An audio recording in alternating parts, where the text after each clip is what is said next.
Hello everyone, this is Esmita Gupta. This is my project that I am submitting to Skyfi Lab to explain what I learned of the topic machine learning linear regression in order to predict the prices of house in various places of Boston using Jupyter Notebook. To implement this project, we need to first open the new Jupyter Notebook and rename the file to linear regression. First, we need to import the libraries commonly used in machine learning. The first library that we will import is NumPy, which is used to handle multidimensional arrays. Pandas, easy to use data structure for arrays and any data. As NP, as PD are nothing but the aliases that we will be using. The next file that I have used is matplotlib, which is used to draw graphs. PyPlot, again to draw certain graphs. Animation file in order to generate animation to visualize the learning process.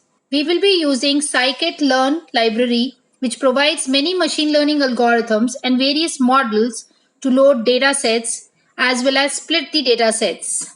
There will be a metric mean which will help to compute true values in the dataset.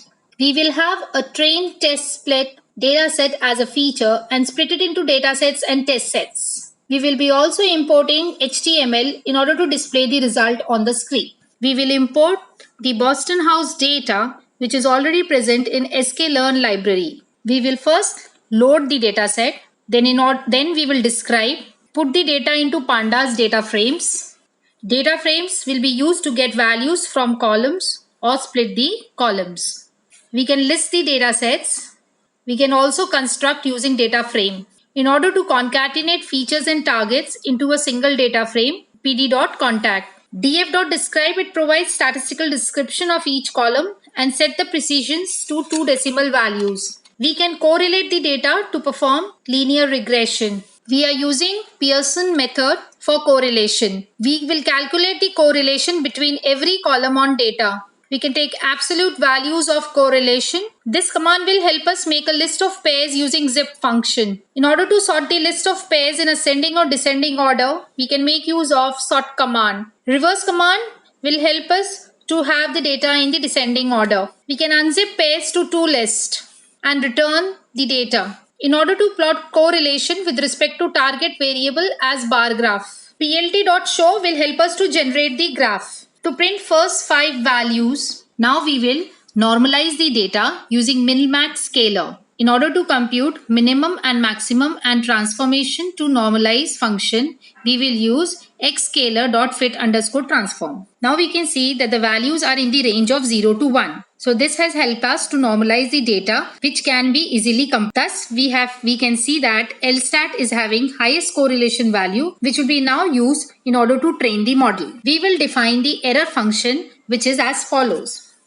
In order to compute the gradient, we will use vectorized function, that is def_update, which will have the parameters as slope, attribute value, intercept, target and learning rate. In order to check the weight changes, we will calculate MNC. Now we will use train test split function to split the data where 20% of the data is randomly sampled as testing data. What is gradient descent function? Gradient descent can be defined as optimization algorithm to minimize a function iteratively which moves in the direction of steepest descent. Gradient descent function will return the slope, intercept, error values as a list and MC values as a list, as these MC values are changing with each iteration. % time is also called as magic function, which helps us to find the time taken to execute. We will initialize the slope value. The intercept value will be assigned as 0. We will set the learning rate, define the number of iterations, and then call the gradient function and store the values. Now we will make a scatter plot of the training data set. We will create a graph of error values versus iteration, where we can see that as the number of iteration increases, error value considerably decreases and becomes constant. Since the error value is almost static, we will use the trained model